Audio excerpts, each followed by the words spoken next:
You know, it is the exception when somebody says, I love my job. You know, so you meet somebody at a bar, he's like, what do you do? Oh, I love my job. Oh, you're so lucky, right? It's like, that should be something special, is remarkable. And so, the amazing thing is that ability to say, I love my job, I love what I do, is actually not that complicated to find. And not ironically, it has nothing to do with the work that we do. It has everything to do with the people with whom we work. And you don't even have to like the people with whom you work. That's the most amazing thing of all. If you think about it, in the military, there are people who are willing to risk their lives for people they don't even like. We don't even like to give up credit for things, you know? So what is it that creates an environment in which people care about each other so much that they would risk their lives for people that they don't even like, right? Sometimes. This is remarkable to me. Very simply, our machine is a social machine. We are social animals, and we respond to the environment we're in. That's it. Good people are capable of doing very bad things if they're in the wrong environment. And people who society may have given up on, if you put them in the right environment, are capable of performing remarkable, remarkable things. This is the job of leadership, which is to make that environment. The leader sets the tone, and the tone that is set will determine how we respond accordingly. I'll tell you one quick story. It's a true story that captures it just so perfectly. I was staying at the Four Seasons in Las Vegas, which is a wonderful hotel. And the service there is really great. The reason it's such a great hotel is because of the people who work there. And I had an experience with a young man by the name of Noah. And Noah's a barista in the coffee shop that they have just there in the lobby. And I was buying a cup of coffee, and Noah was charming and funny and engaging. And I think I gave 100% tip. I think my $5 coffee, I think I gave a $5 tip. I mean, this guy was great. I loved talking to him. He was a joy. And I asked him, do you like your job? He said to me, I love my job, without skipping a beat. Wow. And I asked, what is it that the Four Seasons is doing that you love your job so much? He says, without skipping a beat, he says, throughout the day, managers will walk past and ask how I'm doing and if there's anything that I need. He said, not just my manager, any manager. Wow. He says, I feel supported here. He says, quote, I can be myself, right? Then, it's magic. And then he says to me, I also work at Caesar's Palace. And there, the managers go around to make sure that we're doing everything right and catch us if we do something wrong. He says, when I go to work at Caesar's Palace, I keep my head just under the radar because I don't want to get in trouble. He says, I just want to get through the day and make a paycheck, right? Wow. Same person. Right. The experience that I have at the Four Seasons will be diametrically opposite to the experience that I have at Caesar's Palace, not because of Noah, but because of Noah's leadership. Right. And the joke is, if I were to go talk to the managers over at Caesar's Palace and say, you know it's you, they'll say, but you don't understand, we cannot get good work out of our people. Look, no matter how hard we try and how hard we push them, they just don't, so we either have to replace them or push them harder. No. We respond to the environments we're in. Get the environment right, you get the right behavior. Get the environment wrong, you get the wrong behavior. If that is what is happening, it is because of leadership, not because of the people. One of the huge advantages we had and have is that we are social animals. And things like trust and cooperation are absolutely essential for our survival. But you can understand the benefits of the group living. What it meant was I could fall asleep at night and trust that someone in my tribe would watch for danger. If I didn't trust the people in my tribe, I couldn't go to sleep. And this is not a very good system for survival or performance or anything, any other metric. It's the same at work. When we work with people with whom we trust, I don't need to double check your work. I don't need to see it before it goes out to, you don't need my approval, right? When we have trust, we can let people go do their work, and even if they're subordinate, we don't need to double check or approve or anything. Things will happen because we trust them, because we all have each other's backs. We all have each other's interests in mind.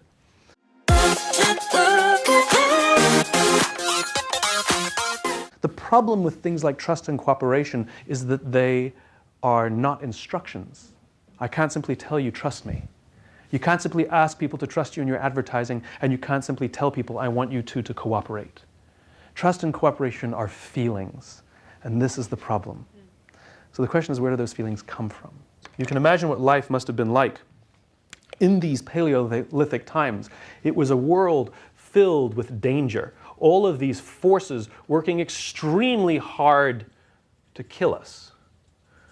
Whether it was the weather or lack of resources, saber-toothed tiger, nothing personal, but all of these forces were working together to end our lives. And so, as tribal animals, we worked together and lived and worked amongst people around whom we felt safe. We felt like we belonged.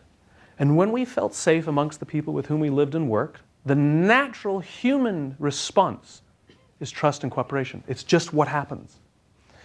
When we do not feel safe amongst the people with whom we work, however, the natural human inclination is cynicism, paranoia, mistrust, and self-interest.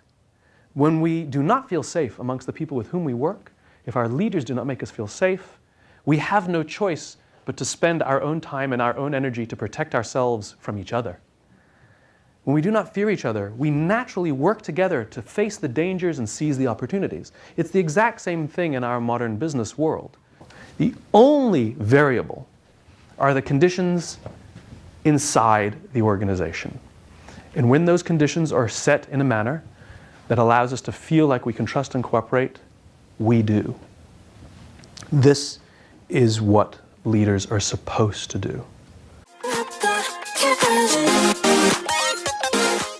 There is an exact definition of leadership, and it is not my opinion.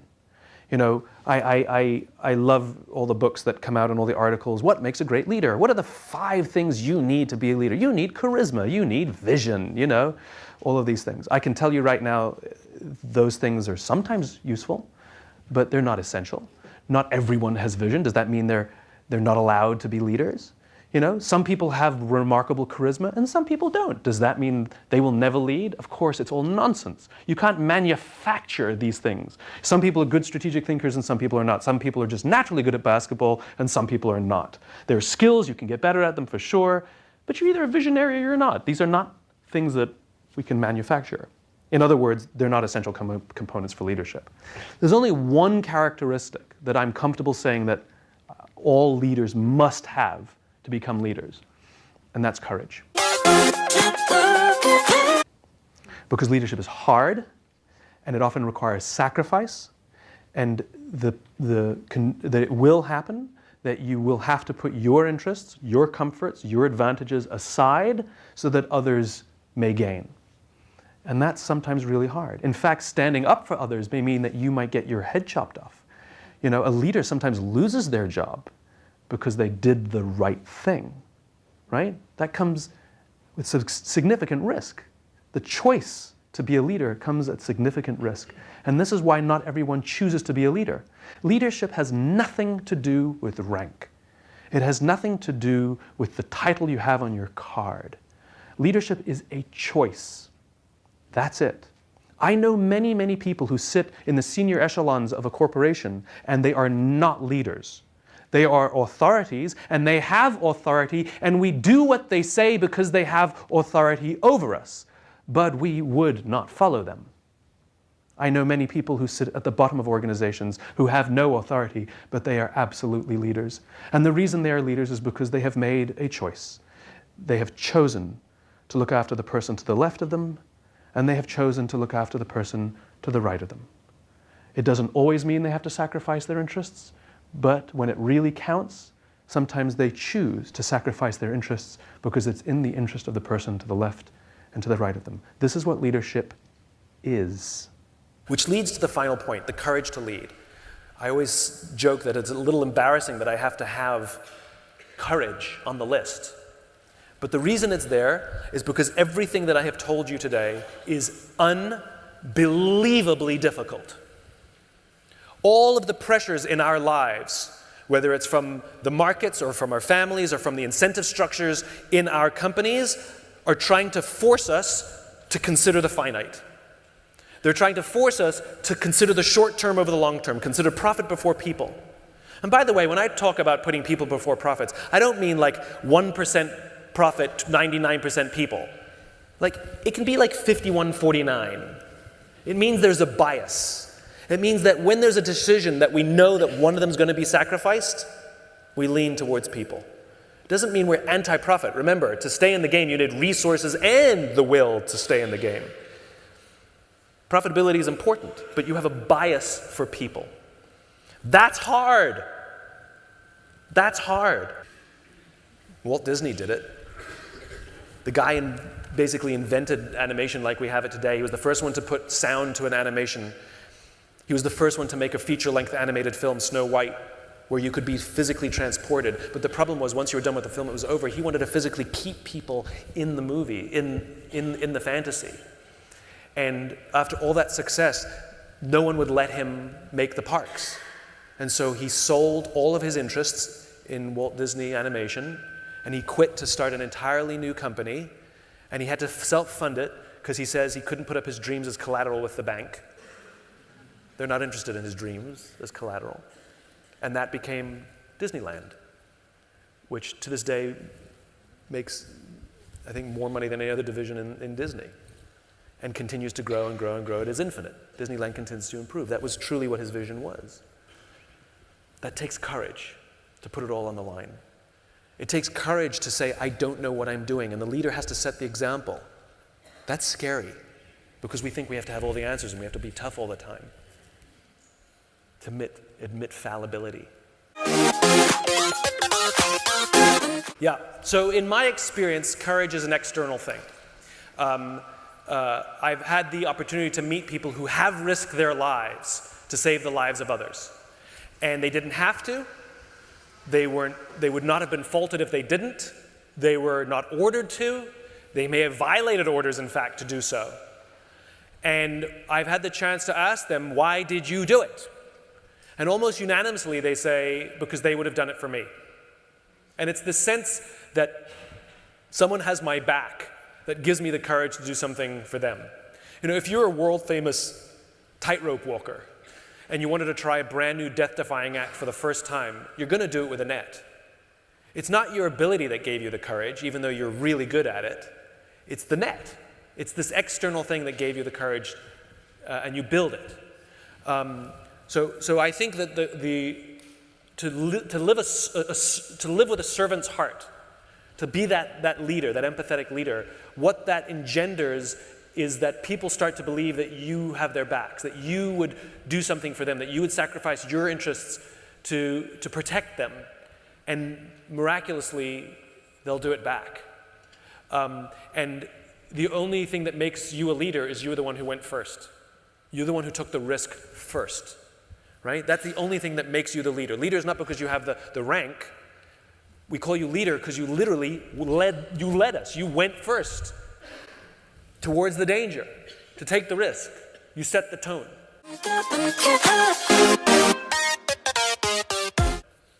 And people may have been cynical at the start, and you did it again, and they may have been cynical again, and you did it again, and they realized, wait, this is for real.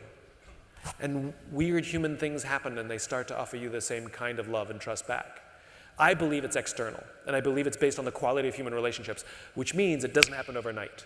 Like in the military, they do not build the trust in combat. It's not when they step off the plane with their rifles in arms do they all trust each other. It's in peacetime where they're training and learning to love each other. The Israelis, one of the most successful militaries in military history, the unit that you train with when you're 18 years old is your unit for the rest of your life. So when you're in your mid-40s and you get called back for reserve, it's the same people you trained with when you were 18 years old, because they so understand that the bonds that you form when you're a kid, that they want those bonds throughout your entire military career. They understand where the trust comes from. Another one which is really, really, really easy is honesty. It's really easy to be honest. Just tell the truth. And if you tell the truth on a regular basis, we will say you have integrity. That's all it means. These are really basic concepts. So for example, if somebody calls and a secretary picks up the phone and says, Dave's on the phone, and you say, tell him I'm not here, you've just sanctioned lying inside your organization. That's what you've done.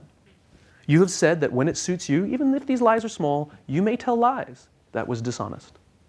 I went to visit Quantico Marine Base, where the Marine Corps selects their officers. And on the day I was there, true story, I was waiting in a conference room for the colonel in charge of OCS to come and give us a briefing on the base about OCS, about the selection process. And he arrived late. Marines don't ever arrive late. And he showed up late. He came in and apologized. He said, "I'm sorry, we've had an incident with one of our Marines." So I go, "What happened?" You know? He said, "Well, we're considering throwing him out of OCS, which means throwing him out of the Marine Corps." And I'm thinking, what law did he break? What did he do? So I said, "What did he do?" And the colonel said, "He fell asleep on watch." And I said, "That's it?" He fell asleep on watch in the woods of Virginia. You know? I'm like, you guys are tough. He said, and then he explained. He said, "No, you don't understand." He said, when we asked him about it, he denied it. When we asked him about it again, he denied it again. And only when we gave him irrefutable proof did he say, quote, "I want to take responsibility for my actions. The problem we have," he said, "is we believe you take responsibility for your actions at the time you perform your actions, not at the time you get caught." We have another Marine who fell asleep on watch. He admitted it. He got punished. We have no problem with him. And he went on to explain, he says, "You have to understand, I cannot put this Marine in a leadership position where they're responsible for the lives of other Marines, because if they are in a combat situation and his Marines doubt for 1 second that the words coming out of his mouth are anything but the truth, if they believe for 1 second that the words he is speaking are only to make himself look better or cover his own ass, trust will break down in the whole group and people will die." Now, we are not in life and death situations, but the way our minds interpret information that is given to us is in terms of life and death. This is why we don't trust politicians. They tell us the things we want to hear. We don't prima facie disagree with anything we've been told, but we know that they don't believe the things that they're saying. And so we as human beings, we're very, very smart, and this is always ingrained in us. We always make sure just to keep a safe distance from anybody who we don't believe is honest, because if we were to find ourselves in a life and death situation with them, you know what, if I had to gamble, I'm going to say, won't go with them. When someone is honest, they're willing to tell us good news, they're willing to tell us bad news, they're willing to be upfront with them. Even if it's news that we don't want to hear, even if it's not in our interest, we're okay with it. We actually trust them. "Hey, listen, I got to be honest with you. Your performance has been really bad these days. I love this. We're always taught to give sandwiches. Give them the good news before you get to the bad news, right? So give them something general and generic that they don't believe anyway. Hey, you're really smart. And on this one project that you did that you really completely, it's really specific when they give us the negative, right? In other words, we didn't believe the positive in the first place. We knew they were just biding their time to get to the negative." Honesty. I'll give you another example of honesty and how we respond to it. Okay? We've all had this happen. You get an email that says to you, "Dear Simon," I'd get that. You wouldn't get that. If you get that, send it to me. "Dear Simon, haven't talked to you in years. Hope you're doing well. Congratulations on all your success. It's really amazing. Would love to catch up and get a cup of tea sometime. By the way, if you could go to this website, I'm trying to raise money for a project I'm doing. I would really appreciate it if you could vote for me or tweet it out. Thanks a lot, Dave." And what do you do when you get something like that? You're like,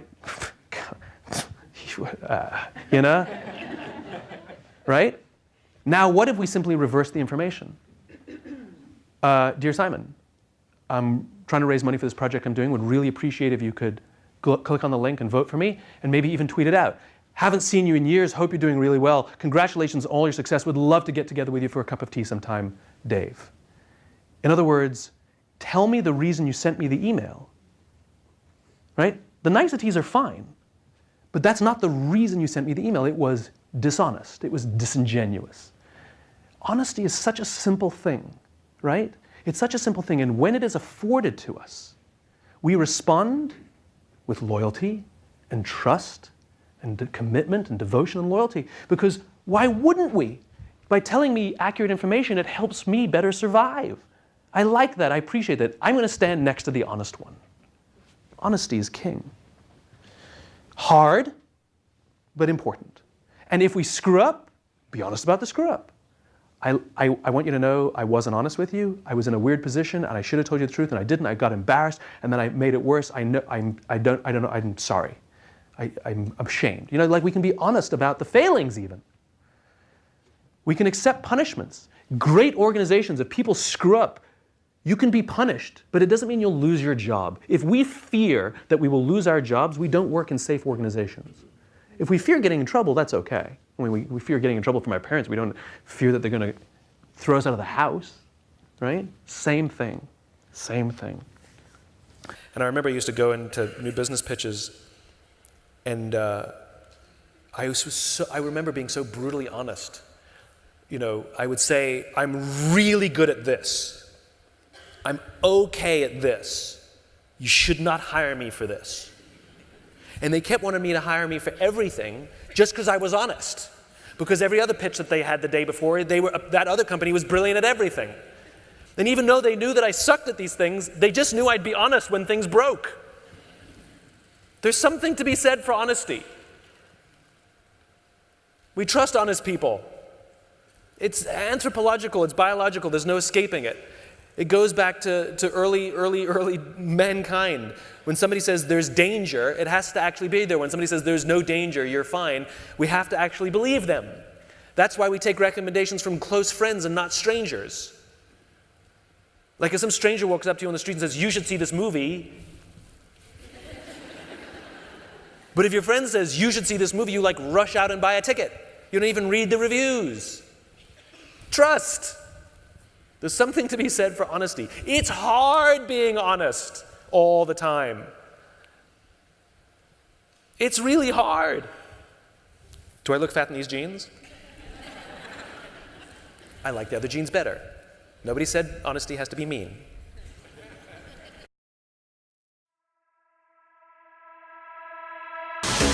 All right, you guys are my down guards?